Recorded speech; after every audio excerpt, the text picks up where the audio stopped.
한번 따라 하시겠습니까? 그럴 수 없느니라. 그럴 수 없느니라.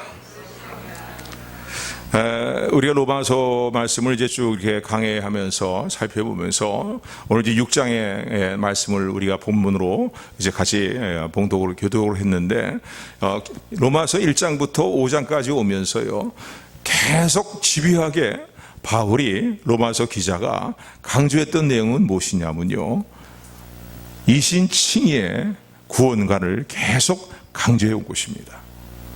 사람의 행위로 하나님 앞에 의롭다함을 받는 것이 아니고 오로지 예수 그리스도를 믿는 믿음으로만 우리가 하나님 앞에 의롭다함을 받고 구원받는다는 이신칭의 구원관을 줄곧 집요하게 바울은 계속 강조해 온 내용들을 우리가 그동안 살펴보았습니다. 뿐만 아니라 사람이 하나님 앞에 의롭다함을 여김을 받고 그리고 구원에 이르는 것은 오직 예수 그리스도를 믿는 믿음으로만 이루어질 뿐만 아니라 예수 그리스도를 믿게 될 때에 또 우리가 죄를 더 많이 깨닫고 더 많은 죄에 대한 괴로움과 고통 가운데서 주님을 찾게 될 때에 주님의 은혜가 더욱더 우리에게 더 죄가 더하는 곳에 주님의 은혜가 더하여 넘친다라고 이렇게 이제 말씀한 내용들을 지난주에 살펴봤습니다.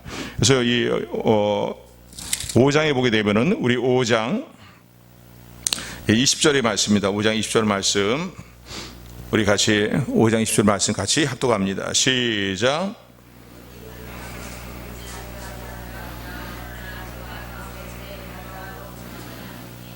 아멘. 그래서 지난주에는 5장의 대표 원리를 쭉 살펴보면서 아담 안에서 모든 사람이 다 죽었다는 거예요. 결국은 모든 사람이 다 죽었고 아담 안에서 죄로 인해서 사망이 찾아왔고 모든 사람이 다 사망에 이제 처해 있고 죽었다는 거죠. 그러나 예수 그리스도 안으로 나올 때에 이제 영원한 생명을 얻게 되고 하나님의 은혜와 은사로 이제 영원한 생명을 또 새로운 생명 가운데 행하는 삶이 이루어지게 된다는 것을 쭉 이제 설명하는 내용들을 논리적으로 설명하는 내용들을 살펴봤습니다. 그러면서 이 5장에 보게 되면 5장 20절의 말씀 보게 되면은 그럼 율법이 왜 주어졌느냐 이거예요.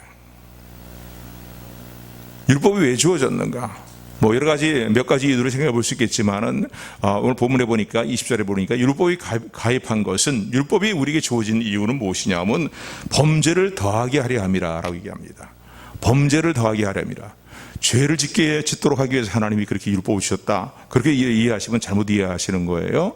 우리가 이미 전적으로 타락한 존재가 되었어요. 아담의 후손으로부터 이 땅에 태어날 순간부터 아담이 지은 원죄의 죄책이 우리에게 있을 뿐만 아니라 죄가 세상에 들어오고 전적으로 다 타락한 존재들이 됐기 때문에 이 죄의 강력한 영향력 가운데 살고 있는 죄악된 세상에서 우리가 스스로 짓는 죄범죄로 인하여서 다 죄를 지었다라고 선언하는 내용들을 이제 살펴봤습니다.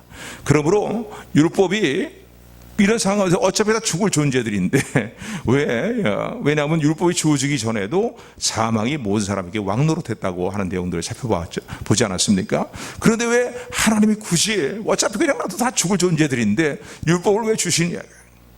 죄를 더하게 하려면이라는 이 말씀의 의미는 뭐예요? 죄를 더 짓게 만들려고 하는 게 아니라 우리가 얼마나 부패한 존재인가를, 얼마나 우리 스스로의 의로움을 통해 구원이 이룰 수 없는 부패하고 더럽고 추한 존재들인가를 깨닫도록 하시기 위해서. 이게 율법에 어떤 규정들이 있으니까 그런 규정을 통해서 죄로 여기지 못했던 것도 이것도 죄였구나, 이것도 죄였구나 하는 것을 더 깨닫게 되는 것이죠.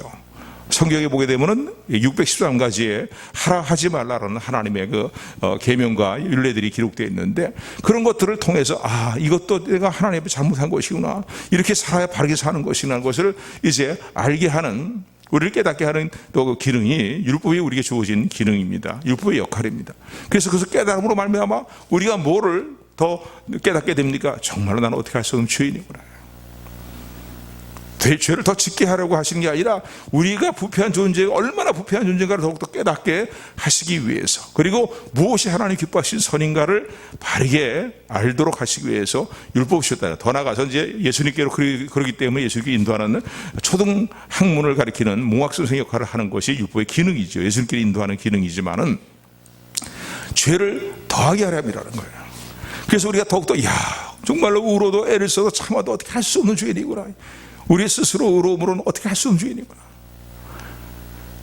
저희도 그런 말씀 드렸습니다. 우리가 살면서 예수 그리스도를 믿는 믿음 가운데 부르시는 은혜에 감사하면서요, 정말 주님의 십자가의 구속의 은혜가 아니면 어떻게 할 수 없는, 우리를 국률이 여기신 하나님의 국률이 여기신과 하나님의 인애가 아니면은 우리는 어떻게 할 수 없는 존재라는 사실을 더욱더 절감하는 자리로 나가면서 우리의 신앙이 더욱더 깊어지고 온전해진다는 사실을 기억하시는 저 여러분들이 되기를 소원합니다.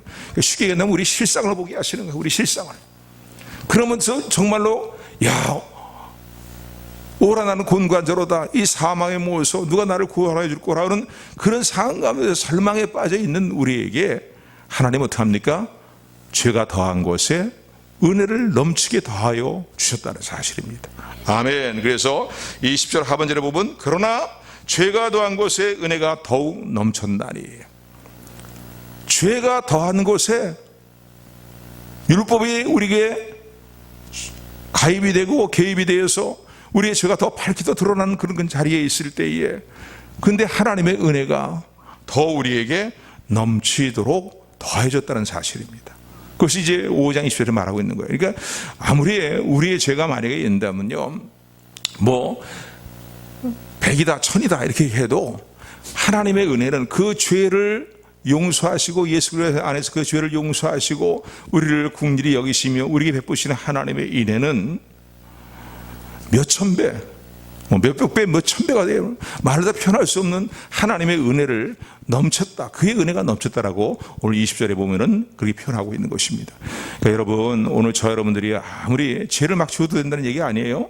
지은 죄, 오늘 이제 그 부분에 대해서 언급하고 있는 내용들인데, 우리 죄가 아무리 추하고 더러운 죄라 할지라도 예수님 앞에 나가게 되면은 정말로 회개하는 마음을 가지고 죄에 대해서 통회하는 심령을 가지고 예수님 앞에 나가게 되면은 그 죄가 하나님의 은혜에 비교할 수 없다는 거예요. 아멘.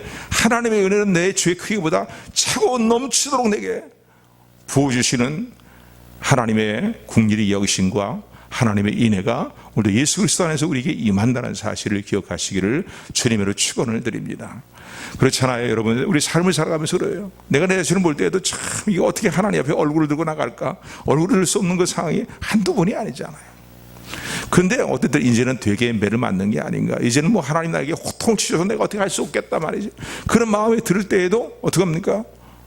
하나님은요, 때로는 정 안 된다고 생각되면 호통도 치시고 또 징벌의 드시겠지만은요, 하나님은 국률로 그러하시는 하나님의 그 하나님의 임재 가운데 그런 이제 체험들이 우리가 너무나 많습니다. 국률이 여기시는 하나님이에요. 마치 아비가 자식을 불쌍히 여기듯이 내가 너의 체질을 알고 너를 알고 있다고 말씀하시면서 시편 104편의 말씀처럼 말이죠, 우리를 긍휼히 여기시는 하나님의 은혜가 오늘도 우리의 삶 가운데 차고 넘침을 감사하는 우리 모두가 되기를 주님의 이름으로 축원을 드립니다.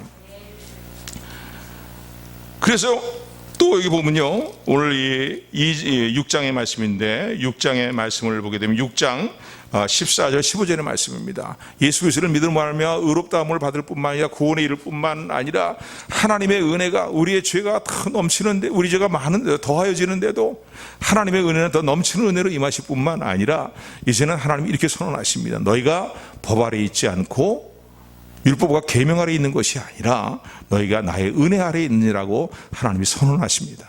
아멘. 오늘 이제 14절 15절 말씀, 6장 14절 15절 같이 합독합니다. 시작. 죄가 너희를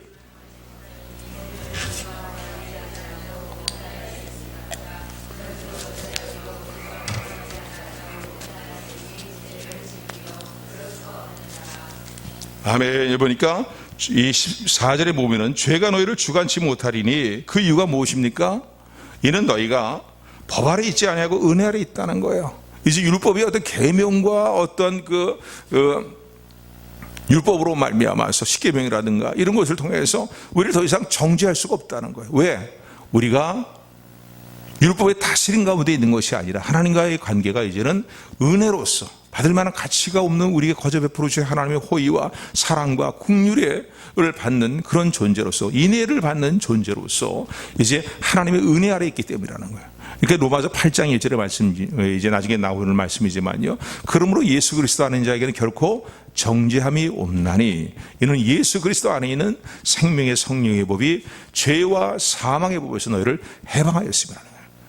이걸 쉽게 얘기한다면은 우리가 하나님과 우리의 관계가 이제는 법으로 이루어지는 관계가 아니고 그 관계를 벗어나서, 예수 그리스도로 말미암아 벗어나서 이제는 은혜의 관계라는 거야.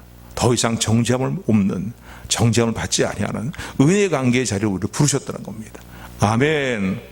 자, 그러니까 우리가 얼마나 놀라운 은혜를 받고 살아가는 사람들입니까? 예수 그리스도를 믿는다는 게 얼마나 놀라운 복입니까? 믿음도 하나님이 주신 선물인데, 하나님이 이끌어 주지 아니하시면, 하나님께서 예수님께로 이끌어 주시지 않으면 아무도 예수님께 나올 수 있는 자가 아무도 없다고 말씀하고 계시는데, 우리가 얼마나 복을 받은 존재들입니까? 그런데 이제 하나 제기되는 문제가 있는 거예요. 어떤 문제가, 오늘 이제 6장이 바로 그 문제를 언급하고 있습니다. 6장 1절에 보면은, 1절 2절의 말씀 보면은, 그러면은 우리가 믿음으로 의롭다함을 받고 구원을 받았고, 그리고 죄가 더한 것에 은혜가 더 넘치게 부어주시는, 은혜를 더욱더 넘치게 하시는 하나님의 사랑 가운데 우리가 살고 있고, 긍휼의 의심 가운데 살고 있고, 또 그리고 하나님과의 관계가 더 이상 이제는 법으로 하나님 우리를 다스리는, 법은 정죄에 이르잖아요, 그죠? 법을, 죄를 범하면요, 법을 어기면은요. 그런데 그런 관계가 아니라 하나님의 은혜로 우리를 대하시는 관계 가운데 우리가 살고 있다는 사실로 인해서 이제 우리가 그러면은 죄를 막 져도 되겠는가? 여기에 대한 이제 분명한 이런 문제에 대해서 아주 쐐기를 박듯이 오늘 본문은 1절 2절은 말씀하고 있는 것입니다. 야, 은혜를 죄가 넘치는 곳에, 죄가 더한 곳에 은혜가 넘친다며, 그러니까 우리가 더 하나님의 은혜를 많이 받기 위해서 죄를 짓자라고, 이런 말도 안 되는 이상한 말이죠. 반론을 내세울 수 있다는 거죠.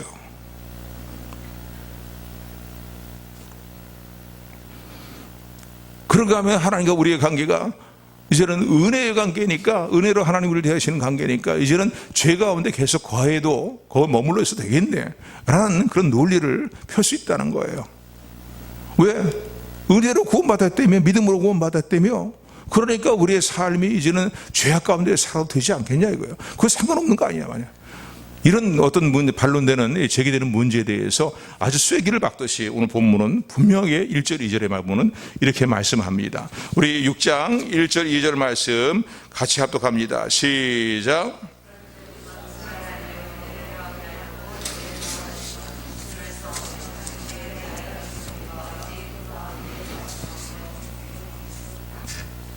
(1절에) 보니까요, 우리가 은혜를 더하게 하려고, 죄가 더하는 곳에 은혜가 넘친다며, 그러니 우리가 더 죄를 짓고 죄악 가운데 거해도 되지 않겠는가 하는 그런 이제 이상한 논리를 주장할 수 있는데, 그럴 수 없다는 거예요. 예수 그리스도를 믿는 순간 너희는 예수님과 연합되어서 예수님과 함께 죽고 예수님과 함께 새로운 생명으로 거듭났다는 사실을 너희가 분명히 기억해야 된다. 쉽게 얘기한다면 예수님을 영접하는 그 순간부터 예수님과 연합된 모습이 되어서, 그래서 옛사람은 이미 죽었다고 성경은 선언하고 있어요. 우리 주님은 그렇게 선언하십니다. 보라, 이전 것은 지나갔으니 새 것이 되었더라고 선언하시는 주님의 음성을 이 아침 우리 모두가 다시 분명히 듣는 우리 모두가 되기를 주님의 이름으로 축원을 드립니다. 그래서 죄에 대하여 죽은 우리가 어찌 그 가운데 더 살리요? 그럴 수 없다는 거예요. 2절에 보니까 그럴 수가 없느니라. 한번 따라하세요. 그럴 수가 없느니라. 그럴 수가 없느니라. 오늘 이 아침 저와 여러분들의 단호한 결단이 어떤 외침이 되고 또 선언이 되기를 주님으로 축원합니다. 근데 우리 살다 보면요, 이렇지 못할 때가 참 많아요.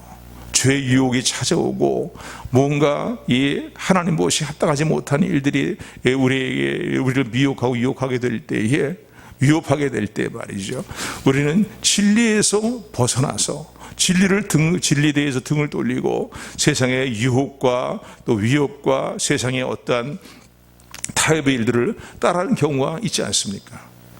오늘 우리 신앙의 사람이 은혜로 구원받은 믿음의 사람들이 이제 가져야 될 마음의 자세는 무엇입니까? 그럴 수 없다는 거야. 하나님의 기뻐하지 않는 일들 외에는 우리가 그럴 수 없다는 거야. 그래서 바울은 바울서를 보기도 그렇게 얘기합니다. 우리는 진리를 거스려 아무것도 할 수 없고 오직 진리만 위할 뿐이라고 얘기합니다. 아멘. 아멘. 우린 진리를 거스려 아무것도 할 수 없는 존재이고 우리의 마음가짐이 그래야 되죠. 오직 진리만 위하고 진리만 따를 뿐이라는 것이 우리의 진정한 고백이며 결단이 되기를 주님의 이름으로 축원을 드립니다. 자, 그렇다면요, 왜 우리가 그럴 수 없느니라 죄에 대해서 단호하게 선언하고 죄의 모든 이제 유혹과 죄의 모든 이제 우리를 하나님께 불순종한 자를 몰아가는 일들에 대해서 단언 않고 선언을 해야 되느냐? 첫 번째는요, 주님이 우리에게 주신, 하나님께서 우리에게 주신 은혜를 헛되이 받는 결과를 가져오기 때문입니다. 우리가 그럴 수 없느니라고 단호하게 우리의 결단한 모습을 따라 행하지 않는다면은 결국은 우리에게 주신 주님의 은혜가 헛되되는 결과를 가져오기 때문에 우리는 죄의 유혹이 우리에게 찾아오게 될 때에 또 죄의 유혹 가운데 우리 마음이 흔들릴 때에 우리는 단호하게 선언해야 됩니다. 결코 그럴 수 없느냐는 거예요. 왜? 주님이 주신 은혜가, 내 구원의 은혜가 얼마나 놀라운 은혜야가요. 그렇잖아요. 주님이 그냥 우리에게 구원을 이루어주셨나요? 우리는 값없이 구원의 은혜를 받았습니다. 구원을 받았습니다. 그러나 주님은 엄청난 대가를 치르고 우리에게 구원을 주셨음을 믿으시기를, 감사하시기를 주님의 이름으로 축원을 드립니다. 너무나 잘 알고 있는 내용이지만요, 하늘의 영광 모자를 다 버리고 낙관하신 이 땅에 말이죠, 자기 자신을 비워서 종의 형체로 입고 이 땅에 오셔서 십자가에 죽기까지 온갖 수욕을 감당하며 하나님의 뜻을 따라서 우리 죄를 담당하시기 위해서 온갖 고난을 감당하시고 말이죠, 우리 대속을 이루어 주시지 않았습니까? 그러니까 주님의 우리 주신 구원은요, 값비싼 대가를, 이 세상에 어떤 것과도 비교할 수, 어떤 것으로도 그 대가를 치를 수 없는 값비싼 대가를 치르고 우리에게 이루어진 구원이라는 사실을 기억하는 저 여러분들이 되기를 소원합니다. 단지 무슨 논리적으로만 생각하는 게 아니라 오늘 전인격으로 우리 가슴이 주님을 생각할 때마다 식어졌던 우리 가슴이 뜨거워지는 은혜가 이 아침 우리 모두에게 임하게 되기를 소원합니다. 아멘. 그래서 죄의 유혹이 우리에게 찾아오게 될 때 우리는 단호하게 선포해야 됩니다. 결코 그럴 수 없다는 거예요. 하나님의 은혜를 헛되이 하지 않기 위해서, 우리 주 예수님의 구속의 은혜를 헛되이 하지 않기 위해서. 디도서 2장 14절의 말씀이 오늘 부름의 말씀으로 읽어드렸는데, 디도서 2장 14절의 말씀은 뭐라고 얘기합니까? 예수님께서 왜 십자가에서 대속의 죽으심을 죽으셨는가를 우리에게 분명히 이제 알려주고 있습니다. 주님이 대속의 죽으심을 지구신 이유를 우리에게, 이유 중에 하나를 우리에게 알려주고 있는데, 그것은 무엇입니까? 그가, 예수님이 우리를 대신하여 자신을 내어 십자가에 내어주심은 모든 불법에서 우리를 구속하실 뿐만 아니라 우리를 깨끗하게 하사 선한 일에, 하나님이 기뻐하시는 일이죠, 선한 일에 열심을 내는 친백성이 되게 하기 위해서 주님께서 십자가에 대속의 죽으심을 죽으셨다고 디도서 2장 14절 말씀은 말씀하고 있습니다. 그러니까 예수님이 나 구원받았다 그러면 끝나면 안 되죠. 나를 구원하실 주님의 기대가 무엇입니까? 선한 일에, 하나님 기뻐하시는 일에 열심을 내는 하나님의 친백성의 모습으로서의 삶을 실제로 갖춰나가도록 하시기 위해서 나를 죄에서 구속하실 뿐만 아니라, 구원하실 뿐만 아니라 내 삶의 성화를 이루시기 위하여서 주님이 십자가 대속에 죽으심을 죽으셨다는 사실을 마음에 깊이 밝히 깨어있는 심령으로 새기고 붙드는 우리 모두가 되기를 주님의 이름으로 축원을 드립니다. 그래서 하나님의 은혜를 헛되이 하지 않기 위해서는요, 주님의 구속의 은혜를 헛되이 하지 않기 위해서 우리는 어떻게 해요? 더 죄 가운데 살아서는 안 된다는 거예요. 우리 행위로 구원받는 건 아니에요. 오로지 예수 그리스도를 믿는 믿음으로 구원을 받지만은 이제 그 은혜를 아는 자로서 그 은혜를 헛되이 하지 않기 위해서, 나 같은 죄인을 위하여 십자가 대속에 죽으심을 주시고 모든 수욕을 당하신 예수님의 구원의 은혜를, 구속의 은혜를 헛되이 하지 않기 위해서 죄의 유혹이 찾아올 때마다 결코 그럴 수 없느니라, 결코 그렇게 살 수 없느니라 선언하고 결단하는 우리 모두가 되기를 소원합니다. 때로는 넘어지고요, 또 때로는 쓰러질 때도 있겠죠. 그러나 그때마다 철저히 가슴을 찢는 회개를 통해서 하나님이 기뻐하시는 삶의 일들을 더욱더 온전히 일어나기를 결단하며 일어서는 우리 모두가 되기를 주님의 이름으로 축원을 드립니다. 두 번째, 우리가 더 이상 죄 가운데 살아서는 안 되는 것은요, 그럴 수 없는 것은 그 이유를 오늘 3절부터의 말씀을 보면은 이렇게 밝히고 있습니다. 그래서 3절부터의 말씀을 보게 되면은 3절부터 11절까지의 말씀을 우리가 본문의 말씀을 읽었는데, 예수님과 세례를 받을 때에 세례를 받음으로 예수님과 연합된 모습이 되었다는 거예요. 그러니까 오늘 저 여러분들이 이제 종교적인 의식으로는 세례를 치르지만은 예수님을 영접한 사람으로서 그것을 이제 인치는 표가 바로 세례다라고 말할 수 있습니다. 그런데 세례를 오늘 본문에 보게 되면 3절부터 보면 세례에 대해서 얘기하고 있는 거예요. 3절에 보면은 무릇 그리스도 예수와 합하여 세례를 받은 우리는 그의 죽으심과 합하여 세례를 받은 줄 알지 못하느냐라고 이제 시작이 되고 있는데, 저를 보세요. 세례라는 의미를 이렇게 생각하시면 됩니다. 예수님과 연합돼 죽고 예수님과 연합되어 다시 사는 것, 이게 곧 세례의 의미예요. 내 죄악된 모습이, 죄인된 옛사람이 예수님과 함께 십자가에 못 박히는 거예요. 연합된, 영적으로 볼 때는 예수님과 영적으로 연합이 되었다고 볼 수 있겠죠. 그래서 예수님과 함께 죽고, 그리고 예수님이 사망 모습을 깨뜨리시고 다시 부활하신 것처럼 부활하신 예수님과 아울러 연합이 되어서 오늘도 같은 모양으로 우리 부활이 이루어지고 새 생명 가운데 행하게 되는 놀라운 은혜가 우리에게 임해 있음을 감사하는 저 여러분들이 되기를 소원합니다.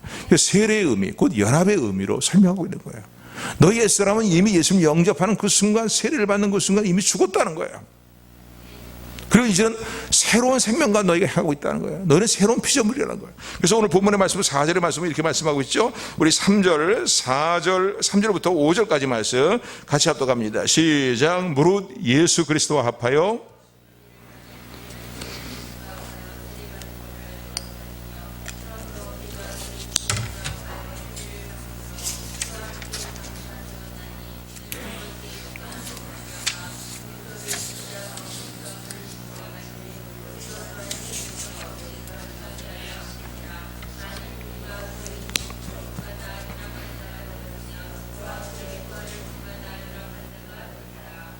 아멘.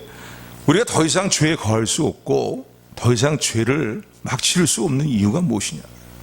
구원받기 위해서가 아니라, 우선 구원의 은혜가 헛되지 않게 하기 위해서뿐만 아니라, 이미 내가 예수님을 영접했다는 것은 그 세례로 예수님을 온전히 영접한 표를 인쳤다는 것은 뭘 의미하느냐? 예수님과 연합되어서 옛사람은 죽었고 옛사람은 예수님과 함께 다시 거듭났다는 거예요. 그래서 어떻게 해요? 옛사람이 이렇게 옛사람을 예수님과 함께 십자가에 못 박게 된 이유는 무엇이냐면, 못 박게 된 목적이 무엇이냐면은 새 생명 가운데 행하도록 하시기 위해서 주님이 일들을 이루셨다는 거예요. 아까 말씀드린 것처럼 디도서 2장 14절의 말씀처럼 선한 일에 새 생명 가운데 행하는 삶의 일들을 이루어나가도록 하시기 위해서 예수님이 십자가에 대속의 죽으심을 죽으셨고, 그 예수님을 영접한 그 순간, 세례로 이제 우리가 구원받은 하나님의 자녀된 것을 인치는 그 순간, 우리 옛사람은 예수님과 함께 죽었음을 선언하시는 주님의 음성을 듣는 저 여러분들이 되기를 주님으로 축원을 드립니다. 그리고 어떻게 해요? 죽음으로 끝나는 게 아니죠. 예수님이 부활하신 것처럼 이런 새로운 생명으로 거듭났다는 거예요. 그래서 새 생명 가운데 행하도록 하시기 위해서 우리가 예수님과 연합되었다는 사실을 강조하고 있는 것을 오늘 본문의 말씀을 보면은 볼 수가 있습니다. 그래서요, 11절의 말씀에 이렇게 말씀합니다. 그러므로 예수님의 십자가에 죽으심은 죄에 대해서 단번에 죽으심이고, 10절 말씀부터 보면 그렇죠. 그의 살으심은 하나님에 대하여, 죄에 대해서 단번에 죽으심뿐만 아니라 그의 살으심은 하나님에 대하여서 살으심이라는 거예요. 우리 모든 죄를 대신 담당하시고 십자가에 죽으실 때에 모든 죄의 영향력으로부터 단번에 죽으셨다는 거예요. 이 세상이 다 죄의 영향력 아래 있잖아요. 그렇지 않아요? 그러니까 그 예수님이 십자가에 죽으심은 죄에 대해서 단번에 죽으심이라는 거예요. 그때 우리가 주님과 연합되어서 우리가 이미 죽었다는 겁니다. 아멘. 그리고 그의 살으심은 하나님을 향하여서 살으심이라. 그 이와 같은 마음 자세를 가지고 11절에 보니까 이렇게 말씀하고 있어요. 우리 11절 말씀 같이 합독합니다. 시작.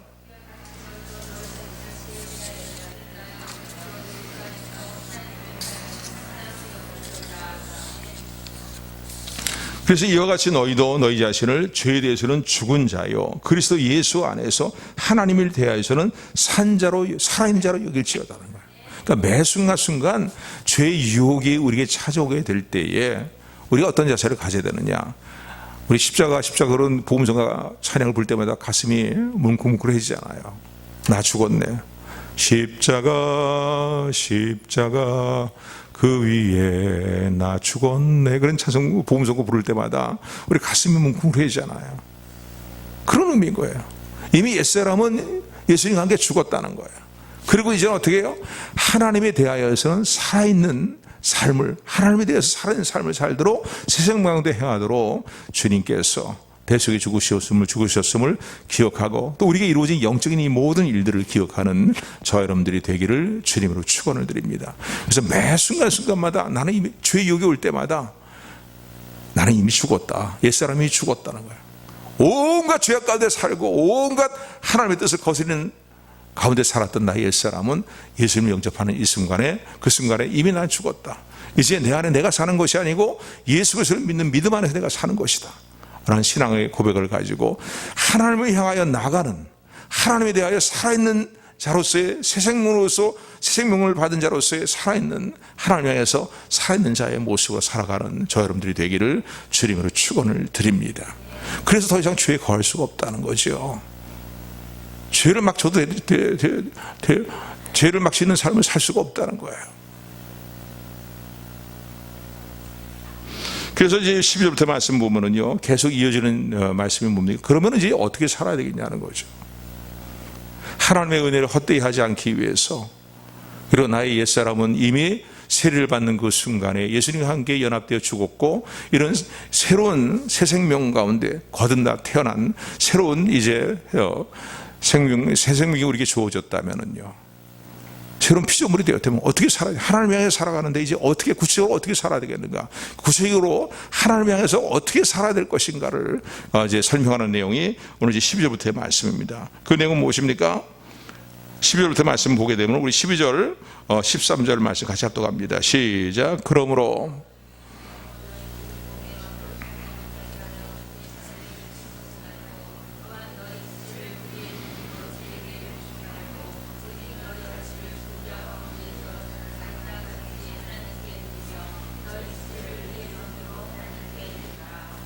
아멘.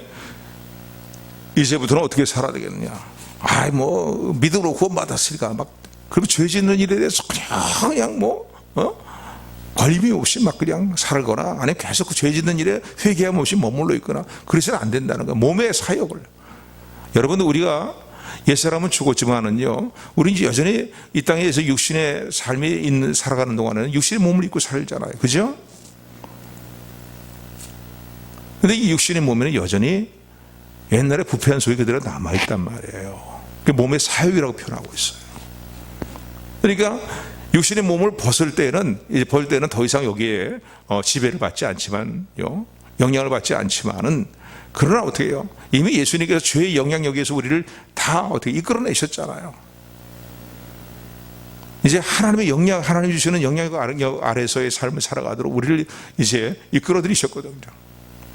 그러니까 몸의 사역은 계속 남아있고 더러운 욕심이 계속 남아있다 할지라도, 그 더러운 욕심이 우리의 몸에, 죽을 몸에 왕노릇하지 못하게 하고, 어떻게 해요? 몸의 사역에 순종하지 말고 이제는 이 육신의 몸을 입고 살아가는데, 이 육신에 거듭난 이후에 육신의 몸을 어떻게 사용해야 된다고요? 불의의 병기로, 불의한 짓을 하는 일에 그 쓰임받는 병기로, 무기로 사용하지 말고 하나님 의의 병기로, 하나님이 기뻐하시는 의로운 일을 하나님 말씀에 따라 행하는 순종의 일들을 위하여서 병기로 드리라는 거예요. 그러니까 로마서 나중에 12장에 넘어가면 이렇게 얘기합니다. 너희는 이 세대를 본받지 말고 하나님이 기뻐하시고 선하시고 온전한 뜻이 무엇인가를 분별하여서 너희 몸을, 그랬어요. 너희 몸을 하나님이 기뻐하시는 거룩한 살아있는 제사로 하나님께 드리라는 거예요. 오늘 본문의 말씀을, 그 내용을 이제 연결해 본다면요, 너희 몸을 불의의 병기로 쓰지 말고, 드리지 말고, 죄에게 드리지 말고, 불법에 드리지 말고, 그 결과는 뭐냐 이거야. 너희들 지난날에 너희들 정말로 하나님과의 관계가 다 깨어져 버린 그런 추하고 어두운 죄악으로 관영한 삶의 모습이 아니냐고요.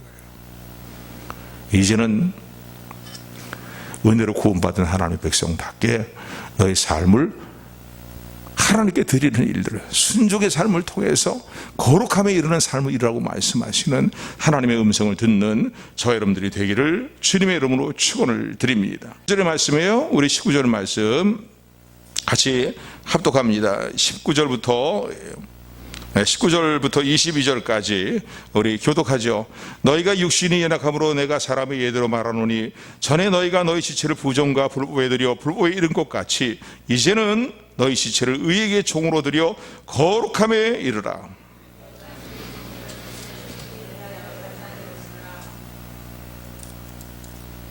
너희가 그때 무슨 열매를 얻었느뇨? 이제는 너희가 그 일을 부끄러워하나니 이는 그 마지막이 사망임이니라.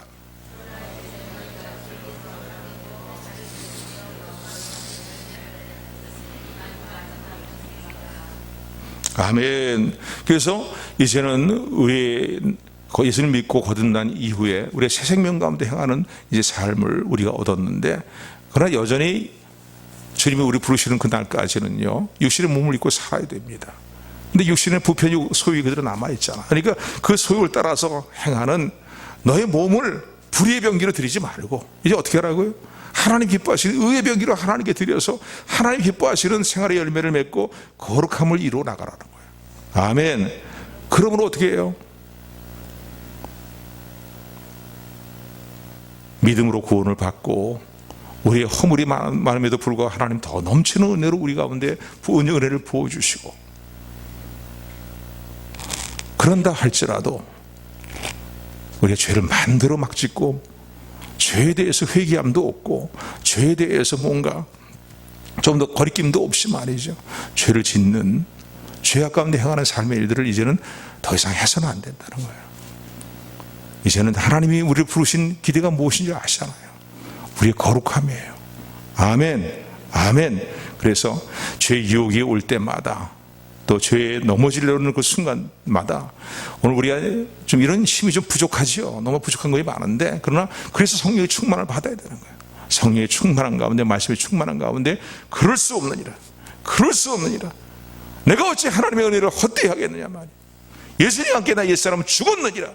이제는 예수님과 함께 새 생명 가운데 행하는 선한 일에 열심히 있는 하나님의 자녀가 되도록 하나님 나를 부르셨느니라, 세우셨느니라 단호하게 선언하고 성령을 따라 행하는 삶을 통해서 하나님께 영광을 돌리는 우리 모두가 되기를 주님의 이름으로 축원을 드립니다. 김익도 목사님에 대한 많은 예화가 있는데요, 김익도 목사님이 남봉꾼이고 불량배로 소문났던 것은 우리가 너무나 잘 알고 있습니다. 그 전에 그런 과정들에 대해서 일일이 다 얘기하려면 시간이 많이 가니까요. 그래서 아주 소문난 깡패였고 소문난 낭봉꾼이었고 불량배였습니다. 그래서 사람들이 장날에 장을 보러 갈 때에 돌들을 쌓아놓고서 말이죠, 선언당 앞에 돌들 쌓아놓고 오늘은 김익도 만나지 않게 해달라고 빌 정도로 그렇게 아주 불량한 사람이었습니다. 근데 어느 날 시장에서 김익도라는 사람이 하나 어린아이가 주는 전도지를 받았어요. 전도지를 보니까 전도지에 어떤 무엇이 기록되냐면은 어느 교회에서 부흥회가 열린다는 그 내용이 기록되어 있었습니다. 근데 웬일인지 하나님께서 김익도의 마음을 이제 움직여 주셔서는요, 김익도 목사님의 마음을 움직여 주셔서 그때는 목사가 아니지요, 그 부흥회에 참석했어요. 오늘 세상에 천하 저런 불량배가 말이지 부흥회에 나올 줄은 몰랐죠. 근데 아무도 모르게 슬쩍 들어가서 이제 부흥회에 참석하고 있었는데 하나님이 이 김익도에게 은혜를 주시는 거예요. 그래갖고서 감당할 수 없는 죄가 넘치는 곳에, 죄가 더한 곳에 은혜가 넘친다는 말씀이 맞는 거죠. 그래서 또 죄를 져서 안 된다고 오는 게 오늘 핵심 내용이에요. 은혜를 너무나 받고서는요, 회개하고 자복하고 통회하면서 예수님을 영접하게 되었어요. 그리고 1년 후에 이제 세례를 받게 되는데, 오늘날은 너무 세례를 쉽게 주잖아요, 우리가요. 그런데 1년 동안은 그 사람이 정말 예수님을 영접했는가 여부를 살펴보면서 그 사람의 어떤 신앙의 여부도 살펴보면서 또 세례를 받을 만한 그런 어떠한 영적인 상황들을 갖추도록 그렇게 이제 훈련하고 지켜보고 하는 그런 시간들이 바로 1년 정도의 시간들이라 볼 수 있어요. 옛날에는 다 그렇게 했어요. 전에는요. 근데 1년 이 세례받기 위해서 준비하는 1년 동안에 성경을 100번 읽었다는 거예요. 얼마나 그냥 그 집중을 했는지 말이죠. 그리고 뭐 물론 이약 제약이 있지만은 신약 구약이 최고약이다 말이에요. 막 이럴 정도로 말이죠. 그리고 세례를 받았습니다. 세례 받고 난 다음에 예수님을 영접하고 자기가 이제는 옛사람은 죽었고 예수님과 함께 새로운 새 사람으로서 새로운 피조물로서 거듭났다는 사실을 참으로 깨닫게 되니까요. 이 김익두 목사님이요, 이 사실을 주변에 전에 자기를 알고 있던 모든 사람들에게 알리고 싶었어요. 그래서 부고장을 보냈어요. 부고장을 그 사람들에게 다. 옛날에 김익두는 죽었습니다. 김익두가 죽었네. 사망 김익두 말이죠. 그러니까 사람들이 그 부고장을 받아보고, 이야, 이 녀석 잘 죽었다 말이지. 이 녀석 볼거, 이 녀석 쌍판대기 보기도 정말 싫고 말이지. 이 녀석 어디 장애가다가 만나면은 내가 정말 혼쭐날까봐 여러 가지 염려하는 일이 많았는데 잘 죽었네. 잘 죽었네. 하면서, 장례 치른 날 사람들이요, 위로하러 간 게 아니라 어디 보자. 김익두 죽어서 장례 치르는 꼴이나 한번 보자 하면서 그러고 왔어요. 근데 이게 웬일이에요? 맨 앞자리에 누가 앉아있냐면 김익두가 버젓이 살아있는 거예요. 이 사람들이 큰일 났구나 말이지. 저거 저렇게 지독한 놈이고 못된 놈이라서 염라대왕도 말이지 안 데려가는 모양이다 말이지. 저렇게 살아있으니 말이야. 그런데 김익두가 그렇게 외쳤다는 거예요. 여러분 두려워하지 마세요. 염려하지 마세요. 불안해하지 마세요. 나 김익두 옛사람은 이미 예수를 믿는 순간 죽었습니다. 그리고 이제 내가 내 안에 사는 것이 아니라 나를 구원하신 예수님이 내 안에 사실은 나는 새로운 피조물이다. 그렇게 선언했다는 거예요. 그 모습을 알렸다는 거예요. 그러고 난 다음에 정말 삶의 변화가 나타나는 모습이 수없이 나타나면서 이분이 어떻게 해요? 평양신학교를 들어가서 신학을 공부하고 우리나라 초대교회의 목사님 중에 손꼽히는 한 목사님이 되었습니다. 수많은 부흥회를 인도하고요, 또 교회도요, 많은 수백 개의 교회를 세우고 개척하는 그런 가운데에 이제 6.25 동란 때에 이 김익두 목사님이 순교했다는 그런 이야기가 있습니다. 놀란 삶이 변하지요. 나의 옛사람이 죽었다는 거야. 더 이상 그 가운데 행하지 않는 그런 삶의 변화를 우리에게 하나의 좋은 본으로 보여주는 또 믿음의 선진의 모습이다라고 말할 수 있습니다. 오늘 이 말씀들을 마음에 새기시면서요, 하나님의 은혜가 우리가 죄악이 많음에도 불구하고 우리가 더 넘치는 그런 하나님의 은혜를 느끼고 살아갑니까?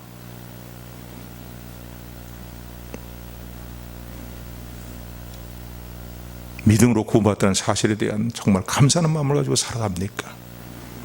하나님의 은혜를 헛되이 하지 않고 영적으로 이미 우리에게 이루어진 일들을 마음 깊이 새기고 늘 죄에 대해서 단호한 자세를 가지고 살아가는, 그래서 우리 삶의 거룩함을 원하시며 성화를 기뻐하시는 하나님이 기뻐하시는 삶의 일들을 온전히 이뤄나가는 일에 우리 삶의 모든 영역에서 모든 시간에서 온전함을 이루어나가는 우리 모두가 되기를 소원합니다. 주님의 이름으로 축원합니다. 은혜의 하나님,